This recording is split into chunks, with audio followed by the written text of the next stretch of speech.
آپ فرمائے ان الصفا والمروۃ من شعائر اللہ، صفا اور مروہ اللہ کی نشانیوں میں سے ایک نشانی ہے۔ اب یہ دو پہاڑیاں ہیں، پہاڑیاں چائنا کے اندر بھی ہیں، پہاڑیاں امریکہ کے اندر بھی ہیں، اور پہاڑیاں پاکستان کے اندر بھی ہیں، ہندوستان کے اندر بھی ہیں، افغانستان کے اندر بھی ہیں، ترکستان کے اندر بھی ہیں۔ پوری کائنات کے اندر پہاڑیاں ہیں، بڑی بڑی شاداب پہاڑیاں، سر سبز پہاڑیاں، بڑی بڑی حسین و جمیل پہاڑیاں، لیکن یہ سیاہ رنگ کی، کالے رنگ کی، جہاں پر نہ سبزہ اگتا ہے، نہ کوئی پھل اگتا ہے، نہ کوئی سبزی اگتی ہے، یہ سیاہ پہاڑیوں کی قسم رب نے کیوں فرمائی؟ اگر صرف اس آیت مبارکہ کو بندہ سمجھ لے، سمجھ کے پڑھ لے، پڑھ کر عمل کر لے تو بندے کا عقیدہ درست ہو سکتا ہے، بد عقیدگی کی گندگی اور غلاظت سے بندہ بچ سکتا ہے اگر اسی آیت مبارکہ کو سمجھنے کی کوشش کرے۔ رب فرماتا ہے کہ یہ صفا ایک پہاڑی کا نام ہے، والمروہ، مروہ بھی ایک پہاڑی کا نام ہے۔ دو پہاڑیوں کے بارے میں رب نے فرمایا یہ اللہ کی نشانیوں میں سے نشانی ہے۔ اب یہ پہاڑیاں تو عام تھیں، سونے کی پہاڑیاں نہیں تھیں، چاندی کی نہیں تھیں، موتیوں کی نہیں تھیں، کوئی سر سبز و شاداب پہاڑیاں نہیں تھیں، عام، وہ بھی کالے رنگ کی پہاڑیاں جس پر ایک گھاس کا تنکا بھی نہیں اگتا تھا۔ رب نے اس کو اپنی نشانی کیوں قرار دیا؟ سمجھنے کی بات یہ ہے، علماء تفاسیر فرماتے ہیں کہ یہ پہاڑیاں اللہ کی نشانیاں اس لیے بنی کیونکہ یہاں پر ایک اللہ کی بندی جو اللہ کے لیے ایک چٹیل میدان میں جو موجود تھی، حضرت ابراہیم علیہ السلام کی زوجہ، وہ پانی کے لیے جناب اسماعیل علیہ السلام کے لیے پانی کی تلاش میں ان پہاڑیوں پر دوڑی تھیں، ان کے قدم لگے تھے۔ جن پہاڑیوں پر اللہ کے بندوں کے، اللہ کی ولیہ کے قدم لگ جائیں، اللہ تبارک و تعالیٰ اس جگہ کو اپنی نشانی قرار دیتا ہے۔ جہاں پر ایک ولیہ کے قدم لگے وہ اللہ کی نشانی ہے۔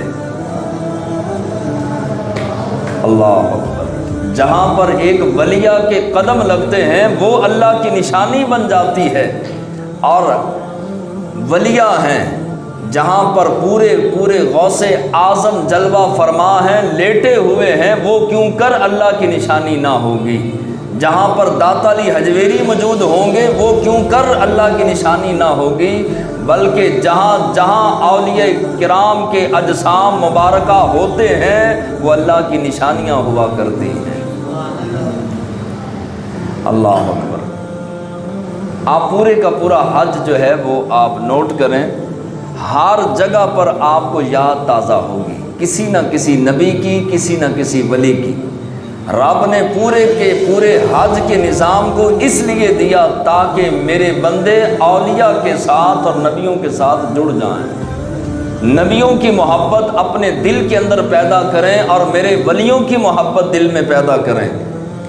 کعبۃ اللہ اور مدینۃ المنورہ انسانوں کے دلوں کا مقناطیس ہے۔ جس طرح لوہے کو اور مقناطیس کو قریب کریں تو وہ ایک دوسرے کی طرف جو ہے وہ بھاگتے ہیں اور لوہا دوڑتا ہے مقناطیس کی طرف، تو دلوں کا مقناطیس کعبۃ اللہ ہے اور گنبد خضرا ہے، مدینۃ المنورہ ہے دلوں کا مقناطیس۔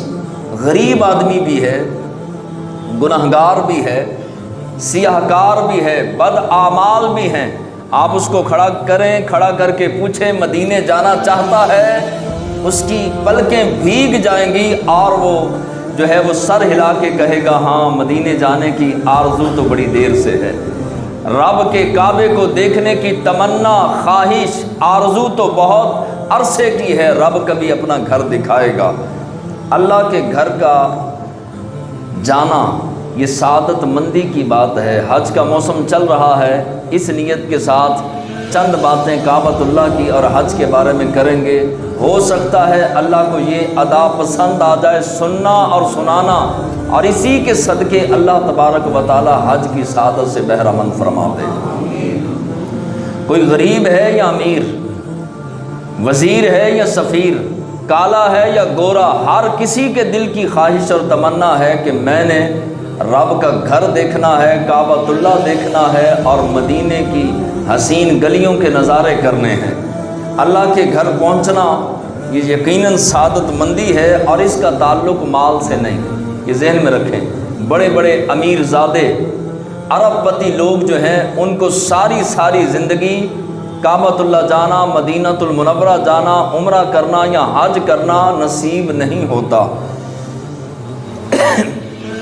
یورپ کی گندی گلیوں کے اندر تو وہ چلے جاتے ہیں، اور جو ہے وہ دیگر ملکوں کے اندر جو ہے وہ جاتے ہیں، مگر مدینے جانا یا کعبۃ اللہ جانا ان کے نصیب میں نہیں ہوتا۔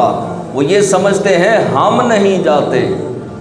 عاشق کہتے ہیں یہ تمہاری کیا ضرورت ہے کہ تم نہ جاؤ، تم بلائے ہی نہیں جاتے، تمہیں بلایا ہی نہیں جاتا۔